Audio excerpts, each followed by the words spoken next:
if you're using Excel, you can get the tables directly from any sites. Suppose I'm using W3 Schools. I need to get these tables in the Excel. So I don't want to copy and paste it like this. So I can directly go to Excel, then go to data, and from web give the URL here, W3 Schools, the URL which can be obtained from here.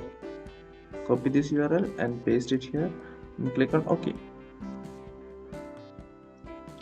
So it will fetch all the tables. You can see the tables are available here. Whichever tables are there, it can be seen here. So if you want to import this table, click on this table and load.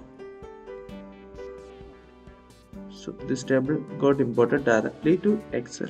No need of copy pasting. So if you need another table, do the same thing like this. Go to data, from web, and give the URL, click on OK. Choose the next table, and click on load. So next table is the